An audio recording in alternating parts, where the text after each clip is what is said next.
Akashvani presents Morning News.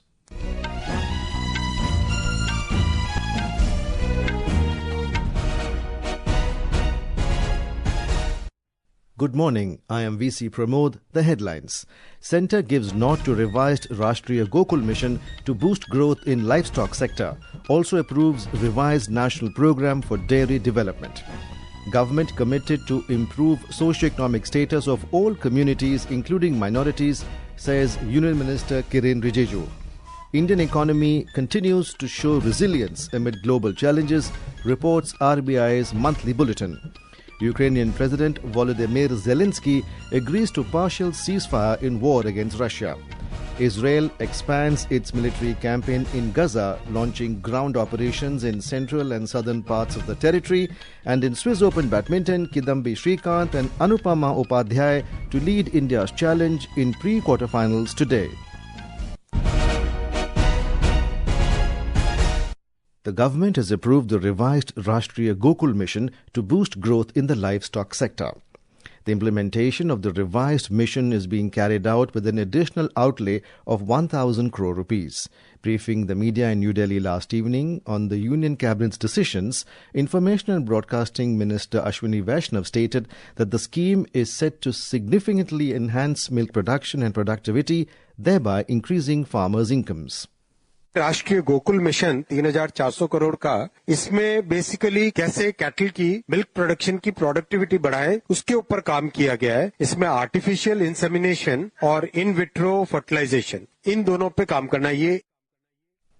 The Cabinet also approved the revised National Programme for Dairy Development. Mr. Vaishnav said this initiative focuses on modernizing and expanding dairy infrastructure, ensuring the sector's sustained growth and productivity. The Union Cabinet has also approved an incentive scheme for promotion of low-value Bhim UPI transactions. Minister Vaishnav said the scheme will enable small merchants to avail UPI services at no additional cost. He said incentive at the rate of 0.15% per transaction value will be provided for transactions up to 2,000 rupees to small merchants. 1,500 crore rupees की ये scheme है and as per this scheme जो small merchants के payments होंगे up to 2,000 rupees उसमें कोई transaction की cost नहीं लगेगी और उनको इंसेंटिव दिया जाएगा और इसमें जो रिजर्व बैंक ऑफ इंडिया की जो स्टैंडर्ड डेफिनेशंस हैं वो सारी की सारी एप्लीकेबल होगी. Mr. Vaishnav also informed that the government has decided to set up a new brownfield ammonia urea complex fertilizer plant within the existing premises of Brahmaputra Valley Fertilizer Corporation Limited at Namrup in Assam. Union Minister of Minority Affairs Kiren Rijiju has said that the government has been striving to improve the socio-economic status of all communities, including minority communities. In a written reply to a question in the Lok Sabha, Mr. Rijiju informed that for the educational empowerment of these communities, the government is implementing pre-metric, post-metric and merit-cum-means-based scholarships. He also said that schemes like Pradhan Mantri Virasat Ka Samvardhan, PM Vikas and Equity to National Minorities Development and Finance Corporation, NMDFC, for providing concessional loans are also being run to ensure employment and economic empowerment. Union Road Transport and Highways Minister Nitin Gadkari has said that green power constitutes more than 42% of the country's total power basket. Addressing the 32nd Convergence India Expo, Smart Mobility India Expo and 10th Smart Cities India 2025 in New Delhi yesterday, Mr. Gadkari emphasized that the government is giving special priority to alternative fuel and biofuel. We are the third largest country in the world which is importing fossil fuel. So my dream is we need to think about the alternative fuel and biofuel by which we can reduce pollution and the cost. And I am confident that within 6 months, our car cost for petrol car, diesel car and electric car will be the same. And that is the reason now in our power basket, more than 42% of our power is green power.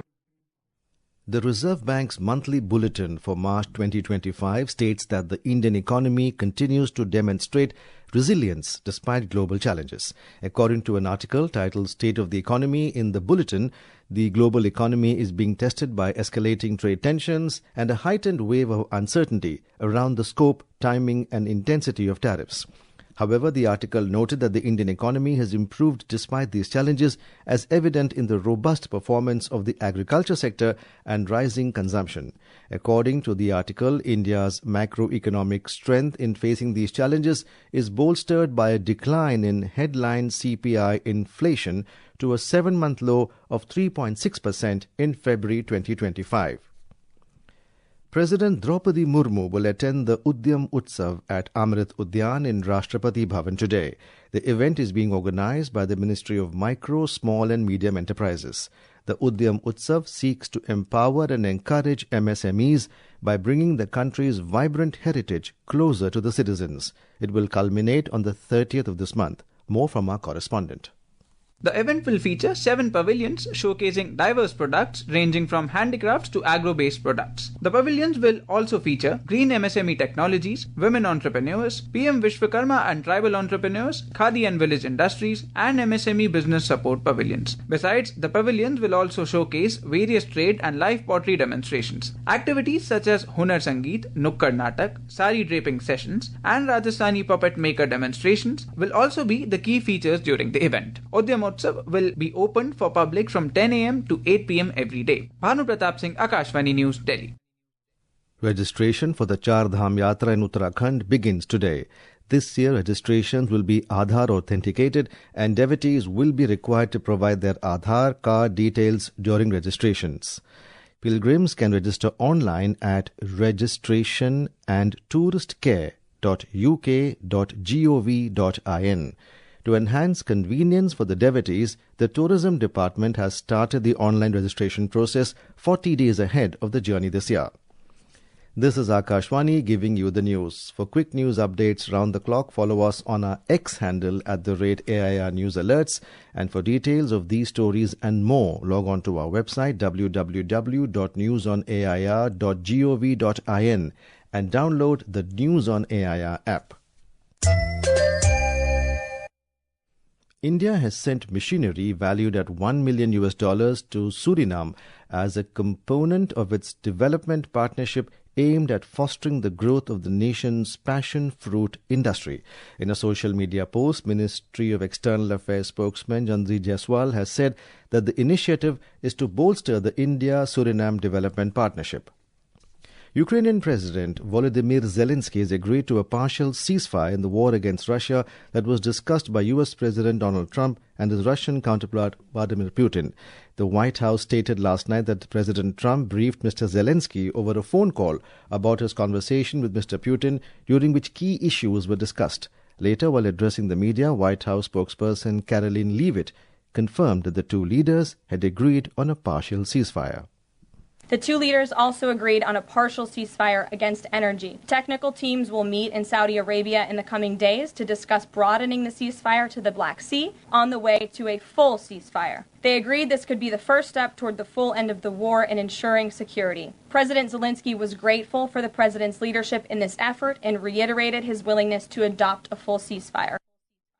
President Zelensky described his conversation with Trump as positive, frank and very substantive. Speaking in an online briefing yesterday, Zelensky said he and Trump had discussed possible U.S. ownership of the Russian-led Zaporizhzhia power plant. We will support any proposals that lead to sustainable and just peace. But for this, we need to understand what it's about, what are the details, and, well, God willing, we will know all these details so that the partners have discussed with us. Because in this war, there are two sides, Russia and Ukraine. And negotiating without Ukraine, it seems to me, well, is unproductive. Israel has expanded its military campaign in Gaza, launching ground operations in the central and southern parts of the territory just a day after airstrikes killed at least 400 Palestinians in one of the deadliest episodes since the war began in October 2023. The Israeli military announced that its forces have begun targeted ground operations in the central and southern Gaza Strip to expand the security perimeter and create a partial buffer between the north and the south. More from our West Asia correspondent. While Gaza's health ministry does not distinguish between combatants and civilians in its casualty counts, and Israel claims strikes targeted Hamas military commanders and political officials, the likelihood remains high that civilians were killed in large numbers. Despite the renewed violence, Hamas officials maintain they are open to negotiations to restore the ceasefire, even though they refuse to renegotiate the original agreement that took effect on January 19th earlier this year. Meanwhile, the United States State Department indicated that a bridge proposal to extend the ceasefire still exists, but warned that the opportunity is closing very fast. The intense Israeli bombardment has sent a stream of new casualties to the few hospitals still functioning in Gaza and triggered fears of a return to full-blown war after 2 months of relative calm. Vinod Kumar for Akashvani News from Dubai. The European Space Agency ESA released the first batch of data from the Euclid Space Telescope's mission last evening, marking a major step towards creating a 3D map of the universe. The telescope was launched from Florida in 2023 and is currently positioned 1.5 million kilometers from the Earth. We have a report.